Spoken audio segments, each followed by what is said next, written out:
Hello, everybody. Broadcasting to you live from the Milky Way galaxy, the solar system, planet Earth. What did Mike say to me the other day? I'm doing a show called Strictly Football with Mike Bear, and he said I'm supposed to say something else more specific. I'm in like an outer arm of the Milky Way galaxy specifically. I got to go back to that show. By the way, check out that show. It's called Strictly Football. It's on Thursdays at 5 p.m. Eastern, where we cover the entire league. But anyway, broadcasting to you from somewhere. My name's Brian, and this is the Unhappy Hour.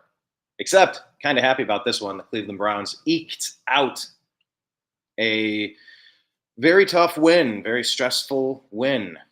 Browns started off really strong in this game, and it got real close. It came down to a pass play in the end zone. You don't like to see that. You would much rather prefer having a game more than 8 points in that last possession. So you don't have to hold your breath. You don't have to cross your fingers and hope.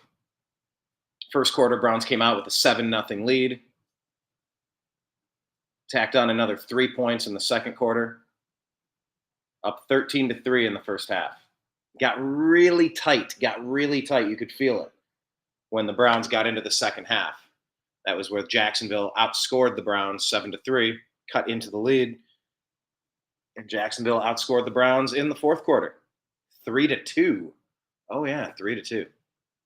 Corey Bajorquez for MVP. Let's see if Justin watched the game and has any thoughts on the Cleveland Browns. Justin, you gonna click the button and join us today? You can tell us your takeaways from this Jaguars game? I mean, it came down to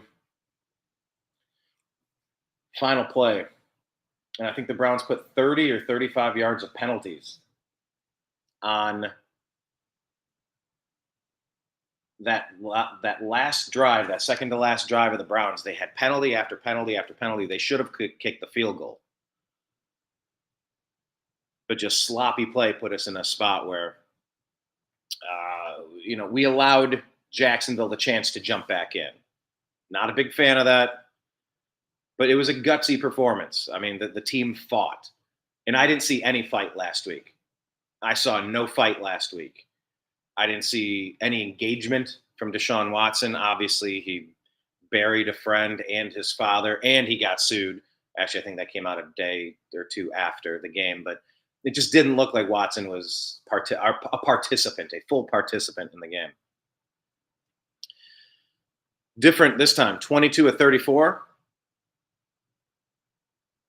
Only 186 yards, no touchdowns, but no interceptions. What do you take away from Deshaun Watson's performance today? Question of the day. Type it in the comments. What do you make of Deshaun Watson? How did he do? I mean, I think he played fairly well to a certain degree. Oh, let me see if I can turn these lights on. Nope, I thought they went up higher. To a certain degree, Deshaun Watson played fairly well. And I was happy to see it. Kept us in the game. Kept it close. I'll tell you what, Amari Cooper had, 2 really bad drops today? Again? 3 bad drops in 2 games? That's just on Amari. What are you supposed to say about that? He's supposed to be our number 1 receiver. Seth. How did Seth join us? Seth, can you join us? Seth sent a message. I'm sorry. I'm trying to see how this. Yeah, I'm also trying to stream live into Facebook now.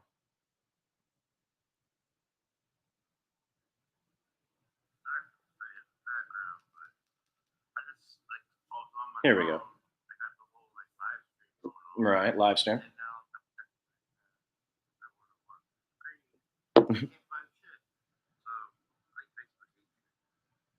Oh yeah, Seth. Facebook does hate me. Thanks for letting me know, Seth. I did just get your voicemail saying that Facebook hates me. Yes, I know, but thanks for watching anyway. If any of you want to join, just see if you can press a button to join. Let's see. Adam likes to talk. Couldn't add Adam. All right. Well, anyway, It was interesting seeing that Dante Foreman got double the carries of Jerome Ford today. If you break it down, Dante Foreman had 14 carries for 42 yards. That's a 3-yard average. Jerome Ford, 7 carries for 64 yards and a 9.1 average. Jerome Ford was much more effective, ripping off a 36-yard run down the sidelines, by the way. It was interesting how Kevin Stefanski was working Jameis Winston into the 4th down package. And look, if he's good at that package, play him. You don't need your $250 million quarterback getting injured on a sneak play. You got a backup. He's good. He's lanky. He's got size. And he's just good at those short yard plays, kind of like on the Philadelphia Eagles with Jalen Hurts. The tush push, those real short yardage plays. But in the first half of this game, the Cleveland Browns defense did not allow very much of anything to Trevor Lawrence and the Jaguars. I mean, they had 1 touchdown on the day, a couple of field goals. The defense did fairly well. I'm concerned about David Bell. I'm not entirely certain what that injury was, but I mean, he was targeted 3 times. He caught all 3 passes. He was a great safety valve for Deshaun Watson. And that was particularly important because our chief is gone. No, not Chief Wahoo. I'm talking about David Njoku, of course. Jordan Akins filled in, admirably. 1 target, 1 catch, 10 yards. Jerry Jeudy, another 6 targets. Hauled in 5 of those for 73. Once again, no touchdowns across the board, but I mean, we moved the ball and we chewed the clock. And that's what it takes to win games in the NFL. You have to control the line of scrimmage. You have to control time of possession. And the Browns did that. I mean, that whole first half, it was, what was it, a 16-yard drive, a 9-yard drive? 16-play drive and a 9-play drive. That's how you dominate. You keep that defense, the other team's defense, on the field, wearing them out. That stuff makes a difference. And it keeps their offense from getting into any sort of groove. The Browns had much more of a fight this week. I'm just really happy about that because, as I was saying during the pregame, I don't know. I can't think of a season where my preseason hopes were so vividly and fully dashed by a pathetic week 1 performance like this. The Browns came out very flat, very uninspired, very sloppy. Now, we got the win, the gutsy win, the tough win, the win that showed me some heart. But there was a lot of sloppiness in this game, a lot of unforced errors. The most surely proven metric in the NFL if you want to win. I mean, I guess there's probably 2 of them. Number 1, don't turn the ball over. Number 2, don't shoot yourself in the foot with penalties. Don't march your way backwards. You heard Tom Brady talking about that last week. Just it's hard enough to get 10 yards in the NFL. You can't make it 15 yards. You can't get a holding and make it 20 yards. Like, these drives are over before they start, or you're moving the ball and then you stop it with a penalty. Like I said, that whole last drive, without those penalties, we probably run out the clock and win the game. At least we kick another field goal. That would make it an 8-point game. I believe that's how that would work out. So, Super Bowl primed, perhaps we are not. But it's definitely different from before. Let's see if Sean has something to say. Sean's typing something. Does he have... Come on, click the button. Join the show, Sean. Let's hear what you have to say. He says, our quarterback finally looked like QB1. Yeah, Cooper needs to do better. Yeah. I don't know what's going on with Amari Cooper. Why in the world would Cooper be dropping these passes? He's supposed to be a wide receiver 1. Wow, haven't seen William in a while. See if William has any thoughts on the game. Invite him in. But look, the Browns did really well limiting the Jacksonville receivers. I mean, Brian Thomas Jr. didn't do all that much. There is William. How are you, William? Oh, he was in for a second. Let's try a second time. I mean, everybody was raving about Brian Thomas Jr. 4 targets, 2 receptions. Now, he did have a 66-yarder. Kept him out of the end zone. Travis Etienne, 52 yards on the ground. That's not all that much. Browns defense did good. They kept some pressure on. And the Jaguars are unable. Look, they're starting out 0-2. That could easily be us. And luckily it's not. And so I'll take it. My instant reaction, I just loved seeing the fight. Do I love the Browns going for all the fourth down conversions that they go for? Doesn't matter what I think. Yeah. But I do know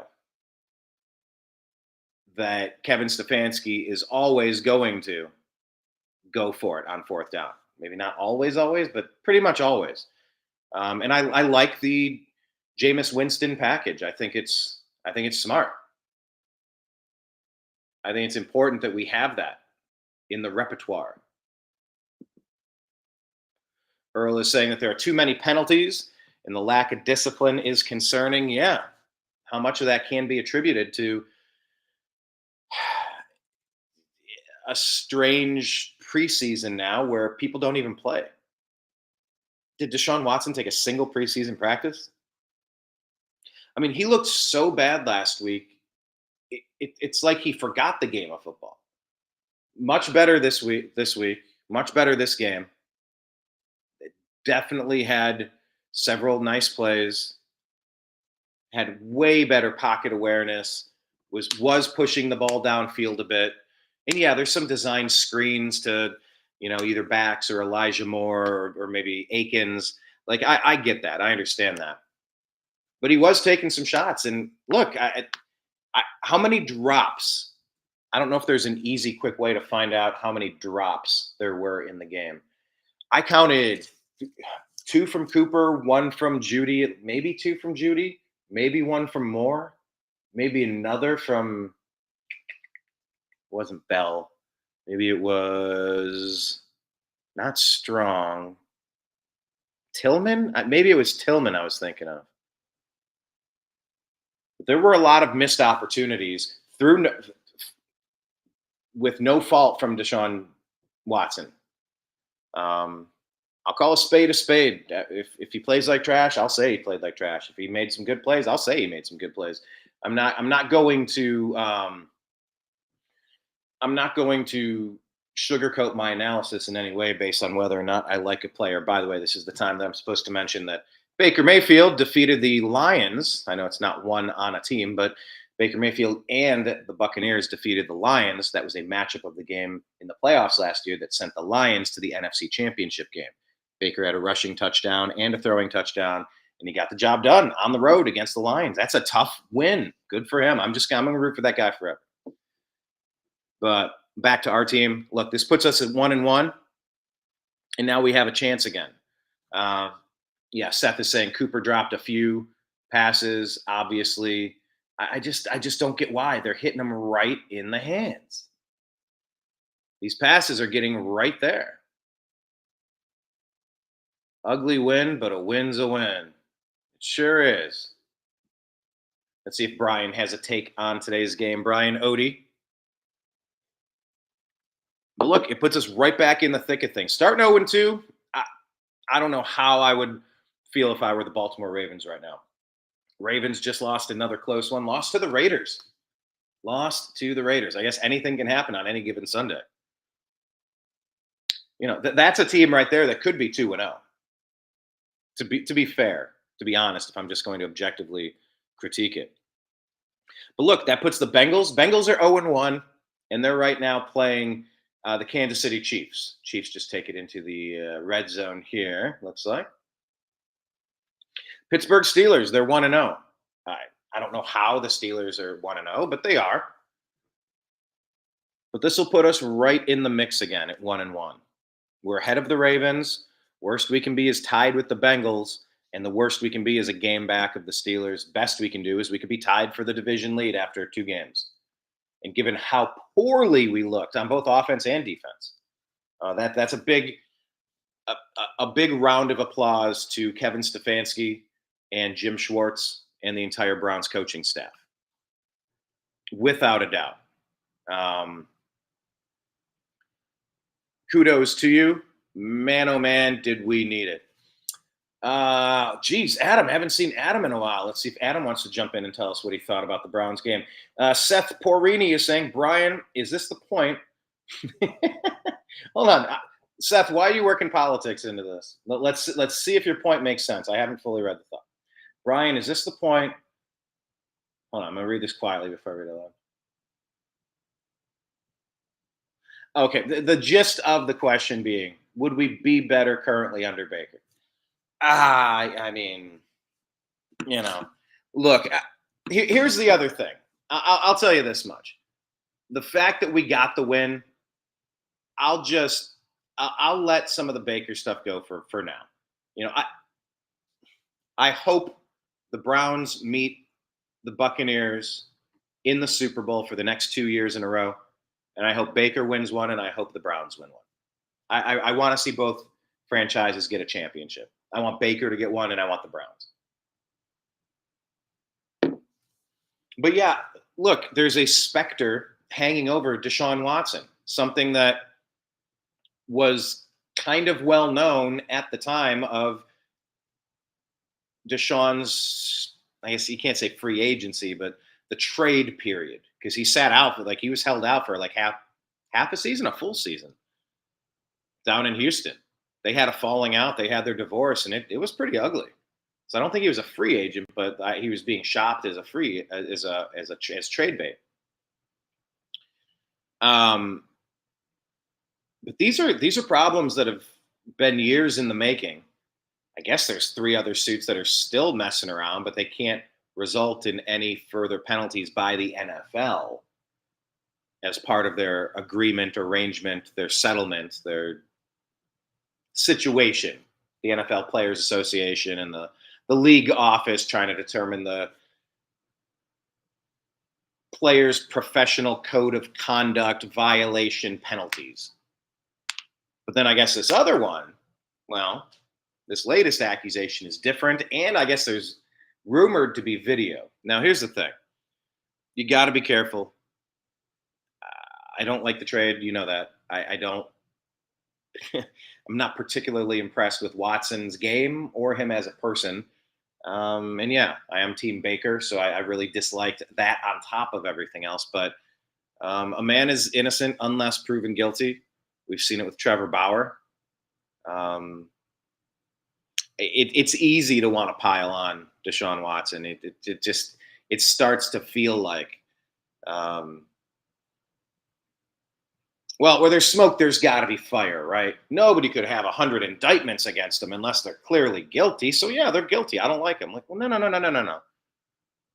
I've seen Bubba Wallace and Jussie Smollett and just across the board, fake accusation after fake accusation. Trevor Bauer, Trump, over and over and over. The past 10 years, I've seen 50 cases. But is it possible now? Now that Deshaun is getting his game together, now that he's getting comfortable, he's back a little bit more to game speed and starts to, he looked much more comfortable out there. Take away the third quarter. I think the play calling really tightened up. I understand it because you're up and you start playing a little bit of prevent defense. But I think the best way to win is to stay on the field, keep chewing up that clock, getting those first downs. And they got a little too tight to make it work. See if Amanda has a take on today's game. Seth is going for a beer run. Going for a beer run? All right. What are you getting, Seth? What kind of beer are you getting? Based on your voicemail, it sounded like you had a couple beers, good sir. What are you sipping on? You got Great Lakes? You Oktoberfest? What is it now? September 15? What's the latest offering? Pumpkin? Are you drinking pumpkin beer?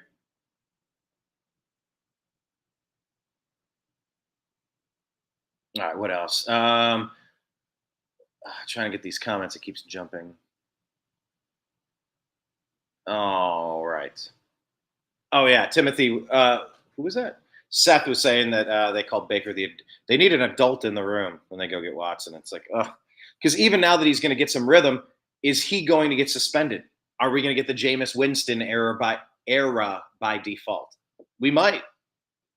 It's possible that Watson could be placed on whatever they call it. Was it a commissioner's exemption list or something? Is it possible? Yeah, it is possible. Last week I was saying, let's go ahead and get Jameis Winston. Anything would be better than watching Deshaun Watson crap all over that field again. But he did a good job turning things around.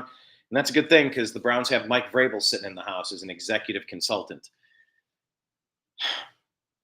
And if they can't make the Watson thing work, and if the Browns came out as unprepared as last week, that falls right on coaching and it goes right up to the GM. So I think everybody's on the hot seat, and I'm glad that they were able to get that win. A couple of game balls today. I want to go ahead and give a few out. Let's go ahead and give one of them. Let's just say our special teams was pretty nice. Some of the kicks, those new kickoffs, I think we had perfect placement down to the 1 yard line that forced them to run it out. So instead of the 30, we stopped them at the 20. I think that was pretty good. And by the way, when I'm taking a look at what is this? Oh, sorry. Resume. When I'm taking a look at the stats with Watson, yes, he did not throw for a touchdown, but he did run for a touchdown. So he's definitely responsible for one. Just like Baker rushed for one, Baker also threw for one. Baker had an interception today. Game balls, let's give one to Dustin Hopkins. 3 field goals. Remember how many years in a row the field goal kicker was a vacancy on the Cleveland Browns roster, an afterthought. And I can't even say it's an afterthought because they expended draft capital on it. They spent a fifth round pick to draft that kid, Cade York, that long game winner to win the season opener against Baker, I believe, in Charlotte with the Panthers game. Went ahead and got it at the last second. He was a hero, and then he just fell apart. I mean, we haven't had terrible field goal kicking for lack of trying. But really, Dustin Hopkins appears to be the steady foot that we need. The stabilizing energy at that position. I'll tell you, like when I watch the game, I turn the game on, and every time Dustin Hopkins is lined up for a field goal, I look at the field, and in my mind's eye, I see that field goal kick going right through the uprights. Maybe a little right, maybe a little left, but pretty clearly easy. I mean, we're not talking double doinks. We're not talking off the crossbar and in. I mean, we're talking solid. These are easy, routine, makeable, made field goals. And it's felt that way for me ever since Dustin Hopkins got here. And so I just want to commend Dustin Hopkins for stabilizing that, because take away these 9 points. What do you have? You got a loss, right? Take 9 points off of this 18-13 win. Yeah, we lose 13-9. So it was that crucial. Also, maybe this is because I maybe cut my teeth playing special teams when I played. When I was a junior, backing up some really good defensive ends, I played special teams with the starters. But we've been on plenty, punt, return, kickoff, kick return, variations of those. But Corey Bajorquez on the punt team,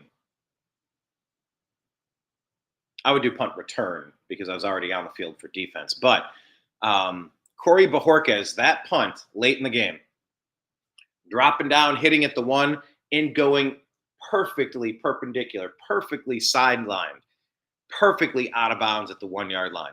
That set up the 2 points that the Browns got by sacking Trevor Lawrence in the end zone for the safety. Now, really, I sort of thought the game was over at that point. It wasn't. I mean, I know it wasn't, but that was a huge win. You get points and you take the ball away. And that was all set up from that great Corey Bajorquez punt. So as we're thinking about today's game, and Deshaun didn't throw for 450 yards and 6 touchdowns. That did not happen. Myles Garrett didn't have 3 sacks, 2 forced fumbles, 1 recovered fumble for a touchdown, and he didn't jump over a lineman and block a field goal attempt in Indianapolis last year. It took a lot of people doing a lot of the right things to win this game. It was nice seeing Joker getting through that front four or front five sometimes and getting to the backside of those plays. It was really nice to see, unlike watching Pittsburgh take a 7-0 lead on Denver. But it was a team effort today. And it was Bajorquez and it was Hopkins that really led the charge. Congrats. Congrats. Everybody did just enough to get it done. I don't know what's going on with Cooper now. Why is Cooper out of his game? He just preferred when Flacco was airing it up, when he could come down with 250 yards receiving against in that Houston game. I hope it's not about that. But he looks distracted. He does not look like the same sure-handed Amari Cooper that we've seen the past couple seasons. So, yeah, thoughts on the safety, Timothy? It perfectly set up. It was like if Omar Vizquel makes a perfect diving stop, the toss back to second base becomes routine. It was getting that first part out of the way that made it easy. The second part was just a reflexive, something you could expect. And so Bajorquez really set it up. That was mixing another sports analogy, a very nice pass that led to a slam dunk. That sack in the end zone for the safety was a slam dunk. And when you look at a season in its totality, they kind of break down. Games will break down to what were the 5 game-changing plays of the game. That punt was one of them. The safety was one of them. Deshaun's rushing touchdown was one of them. I mean, you got to say breaking up that pass in the end zone on the final play. Of course, that's one of them. But they say football is a game of inches, and today Cleveland did just enough to get it done. Nathan. Oh, Nathan. Okay, I'm going to see if I can add any of you guys. I just want to go through the league real quick, tell you who did what in the early games, and we're going to wrap this one up, I think. If any of you have anything to add, leave your comments. Click the button to join on camera. I'll see if I can bring you in. Okay. Marvin Harrison waking up with 2 touchdowns here, and Elijah Higgins as well with 1. Kyler Murray, 3 early touchdowns in this game. Jeez, blowing out the Rams. 21-0. Who had that on their bingo card? Cardinals are looking good, even though they're 0-1. Wow. Like I said, Steelers took the early lead, 7-0 on the Broncos, who are at home. Chiefs and Bengals knotted up at 3. Bears play at the Houston Texans, 8:20 p.m. on NBC Peacock. In the early game, the Saints defeated the Cowboys. Cowboys look like they might be the best team in the league last week. Well, any given Sunday, folks, Cowboys got blown out at home. They got routed by Derek Carr. And that offense, led by Alvin Kamara's 4 touchdowns, destroys the Cowboys, 44-19. Cowboys fall to 1-1. Saints, the surprise, 2-0 team. So now you have the Saints and the Buccaneers 2-0. Because as I mentioned earlier, Baker Mayfield and the Tampa Bay Buccaneers go into Detroit in the rematch of last year's playoff game for the NFC Championship, and they win 20-16. Fourth quarter, they both hung up zeros on each other, donuts. So I mean, that was just those two are battling it out. Detroit falls to 1-1. Buccaneers remain undefeated with the Saints at 2-0. Opposite of that record is 0-2. That's what the Colts have now fallen to, as Malik Willis throws the first touchdown pass of his young career. Packers improve to 1-1 on the season, winning 16-10 at home. The NFL's youngest player scores 2 touchdowns, Braylon Allen. Jets get their first win of the season, now that they have Aaron Rodgers under center. Titans fall to 0-2. It's a competitive 0-2, but it's 0-2 nonetheless. Now, what's a bigger surprise on the season than this? Got a few here. Was this Jordan Mason, the running back? Hey, another 20 carries, 100 yards, and another touchdown, filling in for Christian McCaffrey. That's pretty good. Brock Purdy, north of 300 yards passing and a touchdown. That's pretty good, right? But look, the 49ers, they lost today. Vikings are 2-0. See if Timothy wants to come in and tell me what he thinks about the game. Timothy's in. Vikings go up 2-0 now. They're 2-0 on the season. Sam Darnold. So who would have thought Sam Darnold and Baker freaking Mayfield might be the best quarterbacks in that draft? Who would have thought that? 49ers go down 23-17. Seahawks win 23-20 over the Patriots, who fall to 1-1. Seahawks are now 2-0. Giants lose to the Commanders. Commanders are 1-1. Giants fall to 0-2. And the Chargers, led by J.K. Dobbins, another impressive performance, defeat the winless Panthers 26-3. And I already mentioned the Ravens falling on a field goal to the Raiders. Timothy, what's up, man? What's your takeaway from the game today? Oh, hey, Brian. Long time no see. Yeah. It's been crazy. Recently went to the ELO concert last night in Cleveland. We're celebrating a Brownie victory. It's going to be a Victory Monday in less than 24 hours. Victory Monday, baby. Hey, now, didn't I see you also out in Los Angeles recently? Did I catch that? Yeah, I was repping this in front of the Hollywood sign. You're not delusional. That was not green screen or a prom photo. Well, or a prom photo. I could also be delusional, by the way. I could be both. I could have seen that and be delusional. Yeah. I'm not sure if you're aware, but I lived out in that area for 15 years. Nice. Yeah, so it'll always be home to me. You through the neighborhoods. Yeah, man. So the Browns game today. What's your main takeaway? Like, what jumps out at you as you retell the story of what you saw today as the Browns get their first win of the season? Record-winning defense last year.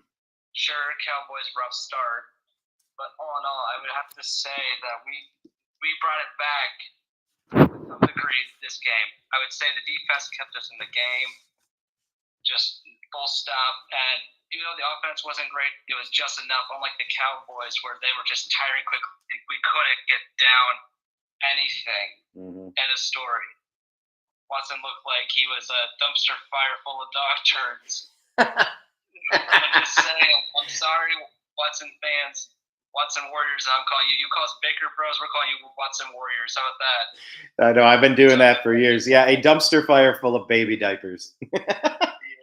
Hey, Watson looked different today. He looked engaged. He looked focused. He was pushing the ball downfield. That was a different player than we saw last week. Yeah, definitely. It's like night and day.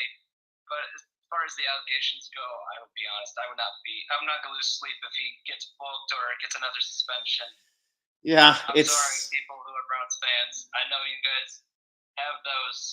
You love that guy somehow, some way. I mean, me and Brian personally don't see it, but yeah, we're Baker Bros. in California, I bought this dream catcher, so I'm getting good sleep. Nice. Look. It's called the Duval nightmare for them. No, I love seeing Baker succeeding down in Tampa. I think it's fantastic. And I wish it could have been us. You know, like a million pop songs have been written about that emotion of seeing something happening and wish it could have been here. But you know, whether we get Watson or look, that Kevin Stefanski was playing Jameis Winston on those fourth downs. He got him in on multiple fourth and fourth, and he dove over center one time. Then it was, I think, Jerome Ford off the side for 36 yards, ripped one off. Like, I like some of these coaching moves from Stefanski and from the team. Like, yes, I like that, and I like it because it was successful. If they were unsuccessful, I wouldn't like it. But honestly, if something were to happen to Watson, if they investigate and find something there, and look, every man is innocent unless proven guilty. But if we swap Watson out, he's kind of still the weakest link on this team. So I still don't mind if we have to go to Jameis Winston. I mean, he's a national champion as well. Watson and Winston are former champions with LSU and Clemson, Syracuse. Not Syracuse. I always confuse Syracuse and Clemson. It's the orange. My brain short circuits on that. But yeah, if this, Brian. What's that? I want to ask your opinion on this. Yeah. Jim Donovan retired as color commentator for the Browns. Did you hear that? I did. I had John Telich, 11-time Emmy Award-winning sportscaster, worked at CBS Sports Cleveland for 35 years. He was on last week. If you haven't heard it, check out the archive because he's gracious with his time. But I really wanted to ask him about that, but just we kind of ran out of time. And yeah, Jimmy Donovan is one of the best to ever call games, and my heart is with him. I I don't know, man. The prognosis does not look good, but he's one of the all-time greats, and we're blessed to have had him as the voice for our Browns for so many years. You want him to call a Super Bowl win. You know, you want him to get that win. Yeah. Started in 99, the year I was born. I was hoping for him to start the Cowboys game and Browns game, even though it was a loss. It would have been fitting because the first game he did color commentary for was the Browns at the Hall of Fame game against the Cowboys with Aikman's last hurrah. So the synchronicity, the whole Ouroboros of the snake eating its own tail, the beginning of Jimmy D and the end of Jimmy D. So close yet so far that all Browns fans know all too well. Yeah, I know. Who took the spot? Andrew Siciliano? Is that who got it? I don't know how to pronounce his last name, but I'll tell you this: if we have Andrew Siciliano, Nathan Segura, we have the Browns now covered from A to Z. I'm just saying.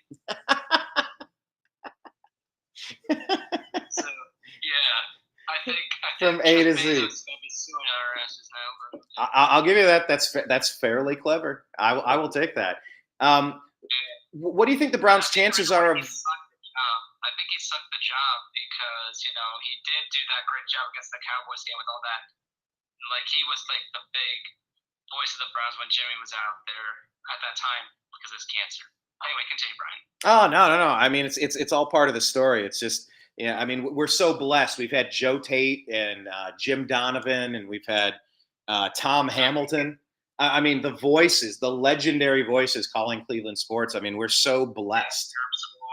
Oh, I mean, we've had some legends.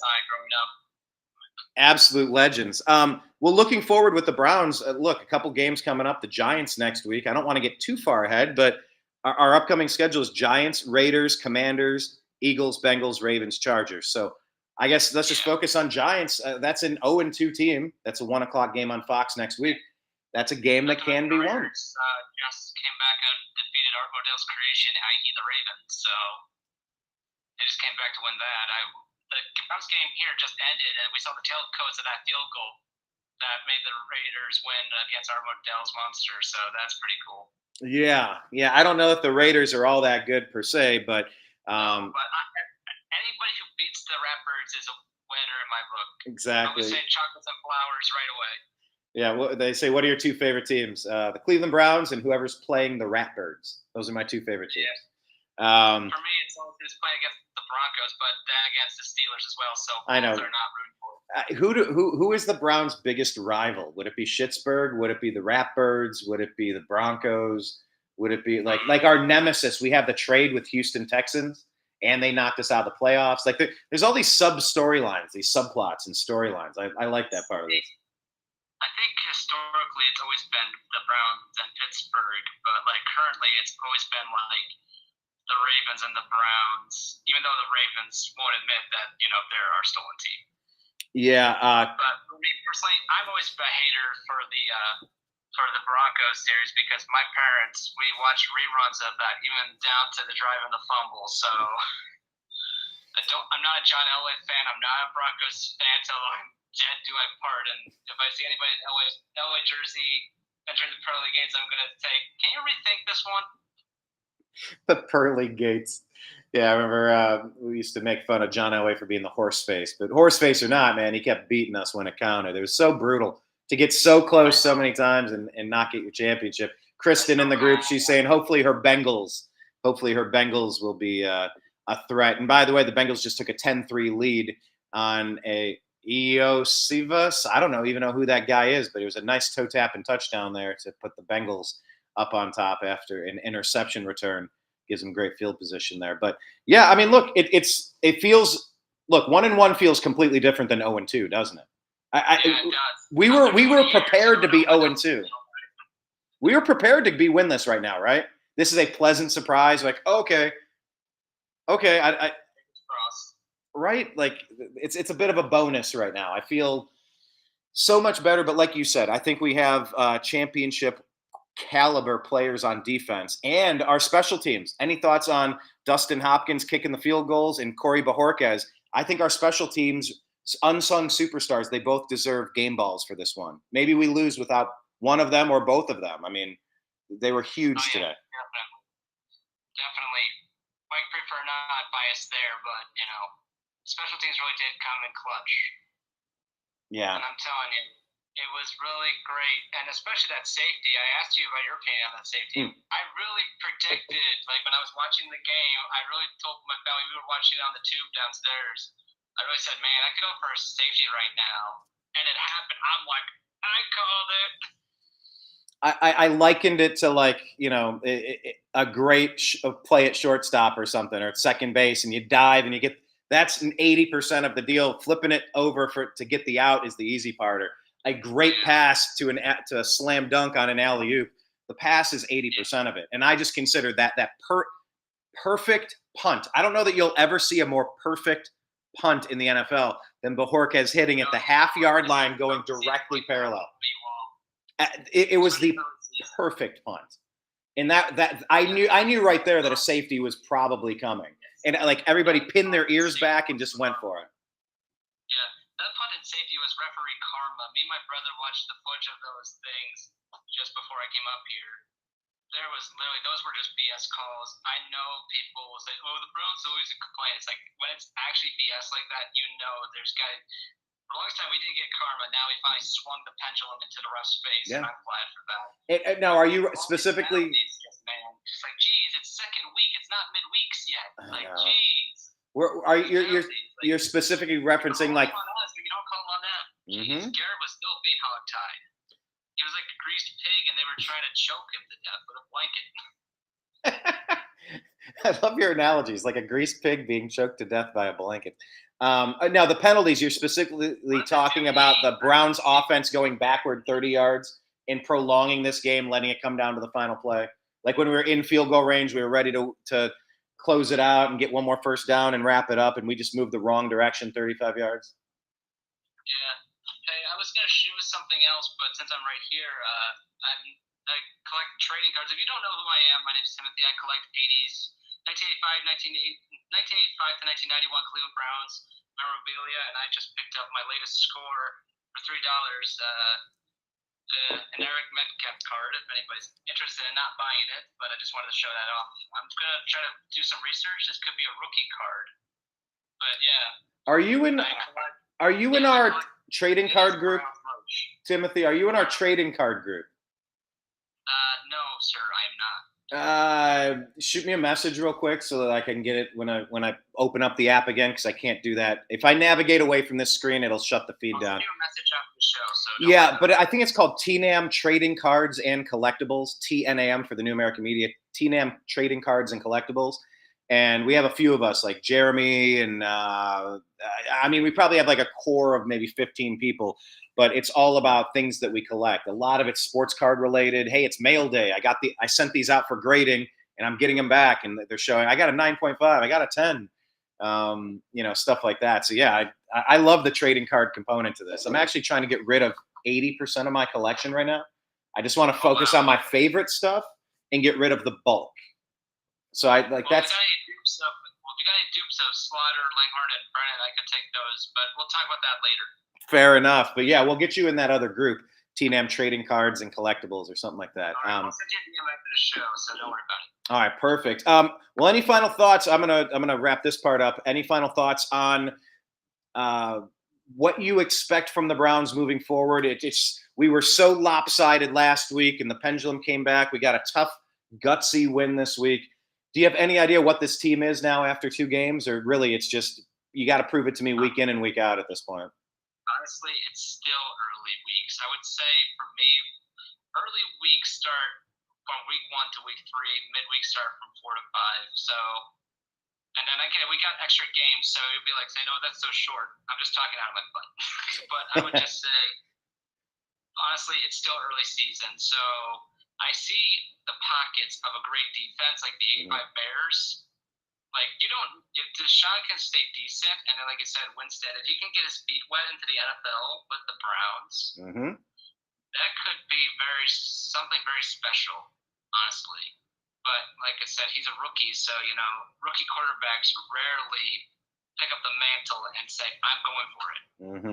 So, as Stefanski's finally coming out of his shell and doing something other than what we see all the time, where it's like these inches situations where he just tries to bulldoze through. No, he's misdirecting people, and it's great. So I don't know what Ken Dorsey's telling him. Either telling him, "Hey, you want me to play call? And he's just terrified of his wits out of his socks. But something's working in Berea with our special teams and our defense. But the offense needs to click. Cooper, stop holding bricks and start catching with your hands. I don't know what's going on with Cooper. That's like, I think, at least 3 drops in 2 weeks. Did he have more than 3 drops in these 2 games? But, like, that's our number 1 receiver. You're not supposed to have any. Yeah, that's some serious yips right there from the veteran. Absolutely. And, this team, if you want a better passing game and a better offense, at some point we're theoretically going to just magically snap our fingers one day and Nick Chubb's going to be our running back. I think the whole dynamic of this entire roster changes when we finally get the real MVP of this team back. He's the heart and soul of these guys. We need Batman to return. Yes, we need Batman. All right, cool. Well, Timothy, thank you for jumping in. Appreciate you. Go Browns on Victory Sunday. All right, to be continued. Happy hour. Like, comment, subscribe to Happy Hour for Brian here. He's my dude. Baker Bros, Watson Warriors, whatever. See ya. Yes, sir. Thank you, Timothy. Appreciate you. No, he's great. Appreciate that. Oh, man. All right.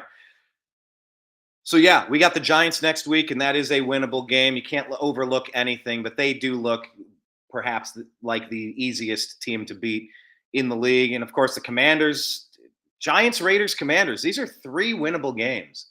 I don't want to get too ahead of ourselves, and I'm not going to get arrogant or cocky here by any stretch. That's not my intention. But could we be 3-1? Could we be 4-1 as we head into that Eagles game? Yeah, we could. We'll see how it shakes out, but this kind of saved my week. I don't know what type of energy I could have possibly mustered up to talk to you about sports if we started off 0-2. So kudos to everybody involved. This was truly a team effort. Great job. Go Browns. Follow us in all the places, please. The Unhappy Hour. And I'll be back. Like I said, we will do Friday, strictly football. And maybe during the middle of this week, I'll do another one-off show. I don't know. I feel like I should do some more of these live with Facebook. Something about Restream will not stream the broadcast when we go out to our YouTube channel for YouTube. For YouTube, it's The New American Media and The Unhappy Hour. And when we stream to X, we can only stream to @American_media_. So please subscribe to that and at The Unhappy Hour _. But this feels much better. I kind of had hand clenched, worried that we could go 0-2. I predicted 24-17 in advance of this game, and look, it was 18-13. I wasn't that far off. Just I predicted a little more high scoring. I predicted at least a passing touchdown from Watson, but I'll take it. It got really sloppy at the end of that game. It got wet and wonky. Let's just escape, lick our wounds, and watch that game footage and try to get on track with the Giants. If we can beat the Giants, we're a team with a winning record, and we're right in the thick of it in our division. So I'll take that. All right, I'm going to sign out for now. Congrats, Brownies. That was more like the effort I expected to see during week 1. So stay tuned. Also, I do, at some point during this week, I do want to start reminding everybody that you have a fantastic baseball team in Cleveland. The Tribe is 1 game back of the best record in the league, in the American League, right? Neck and neck with the Yankees. I think at last time I checked it this morning, we were 1 game back of the Yankees. But it's something special. One of these years, Cleveland baseball is going to get that championship. So I definitely want to cover Cleveland baseball a little bit more than I have been. But stay active in the group, and please do me a favor. Take 2 minutes. Go into the Unhappy Hour, click to add your friends, and just scroll through all your smart friends, your funny friends, the ones that follow sports nonstop, and invite them into this private group, because we have a great group. Like I have so many regulars. You guys just belly up to the bar and I talk to you. Like Timothy's been on the show multiple times. And I want to do more of that. So I guess that's up to me, but thank you for being part of it. Signing out for now. Appreciate you.